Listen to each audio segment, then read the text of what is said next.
আজকে রান্না করব মদের জন্য একটা পারফেক্ট চাট রেসিপি। অনেকেই কিন্তু মদ খেতে পছন্দ করে, আর চাটটা যদি ফ্রিতে হয়ে যায় তাহলে কেমন হয়। আসলে মুরগির দোকানে এগুলো ফেলে দিচ্ছিল, তো আমি কুড়িয়ে নিয়ে এলাম। আর এটা দিয়ে পারফেক্ট একদম কিন্তু মদের চাট বানানো যায়। তো ওগুলোকে ফেলে না দিয়ে এত সুন্দর করে রান্না করে খাওয়া যখন যায়, তখন কেন আমরা ওয়েস্ট করব, তাই না? তো দেখো, ওগুলোকে আমি নিয়ে এসেছি, আর কিভাবে ওগুলোকে পরিষ্কার করতে হয়, রান্না করতে হবে, সবকিছু তোমাদেরকে দেখাবো। ফেলে দেওয়া জিনিস দিয়েও কিন্তু আমরা বাঙালিরা অনেক কিছু তৈরি করতে পারি। এই দেখো, এগুলো দেখতে কিন্তু অনেকটা একটা নারীর মতন, সাথে একটু মেটে মেটে টাইপেরও কিছু রয়েছে। এগুলোর নাম কি তোমরা যদি জানো অবশ্যই কমেন্টস করে জানিও। তো দেখো, এটাকে এভাবে মাঝখান থেকে চিড়ে দিতে হয়, আর ভেতরে নোংরাটা বার করে ভালোভাবে এটাকে সুন্দর করে ঘষে ঘষে পরিষ্কার করে নিতে হবে। এই যে ওপরে একটা পাতলা পর্দা রয়েছে, এটাকে আমি একদম একটা চাকুর সাহায্যে ঘষে ঘষে পরিষ্কার করে দিলাম। আর তারপরে চলে এলাম কড়াইতে। কড়াইতে তেল দিয়ে দিলাম অল্প পরিমাণে, আর তার মধ্যে দিয়ে দিলাম পেঁয়াজ কুচি, দিয়ে দিলাম লবণ, আদা রসুন বাটা। এরপর মশলাটাকে ভালোভাবে কষিয়ে নিচ্ছি। আর আজকে আমিও ফার্স্ট টাইম মদের সঙ্গে ট্রাই করে দেখবো যে কেমন লাগে। এরপর দিয়ে দিলাম টমেটো বাটা, দিয়ে ভালোভাবে আবার মশলাটাকে কষিয়ে নিচ্ছি। দেখো, তেলটা কিন্তু অনেকটা ছেড়ে এসেছে। এবারে দিয়ে দিলাম সেই চিকেনের ছাটগুলো, দিয়ে ভালোভাবে এটাকে রান্না করে নেব।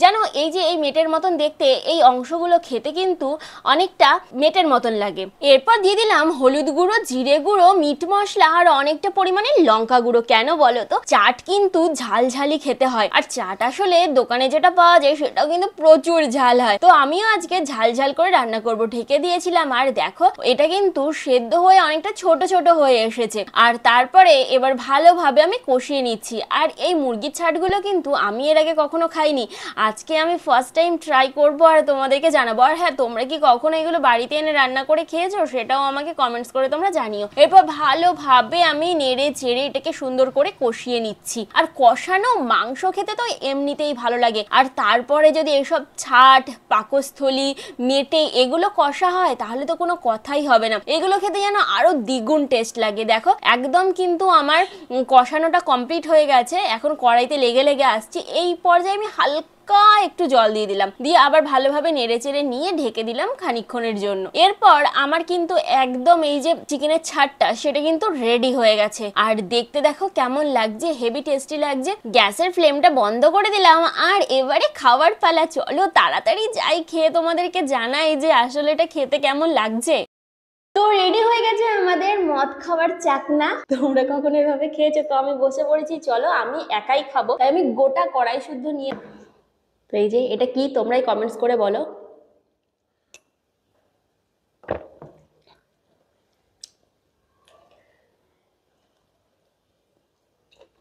এইভাবে নাকি খেতে হয়, চলো। ও, এটা তো জাস্ট ফাটাফাটি।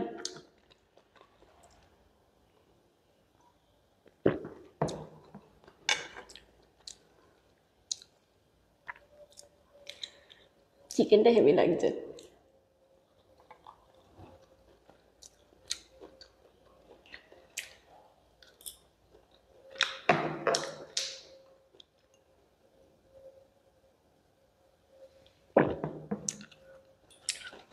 কিভাবে খায় মানুষ কি জানো এসব। কিন্তু আমার এইটা খুব ভালো লাগছে, সত্যি বলছি। তোমরা এইভাবে কখনো রান্না করে বাড়িতেও কিন্তু এমনি খেতে পারো।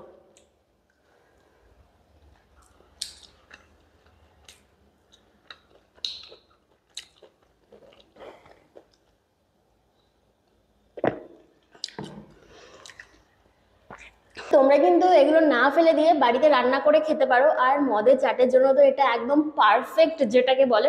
তবে আমি কিন্তু এটা মদ খাচ্ছিলাম না, ঠিক আছে? মদ খাওয়া স্বাস্থ্যের পক্ষে ক্ষতিকর। আমি খাচ্ছিলাম এই যে এটার দাম মাত্র 10 টাকা। জিরা জিরা ফ্লেভার কোল্ড ড্রিঙ্কস, ঠিক আছে?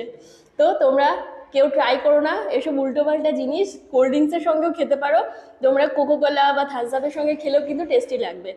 তো না ফেলে দিয়ে এটা বাড়িতে ট্রাই করো, ট্রাই করে আমাকে জানাও যে তোমাদের কেমন লাগলো।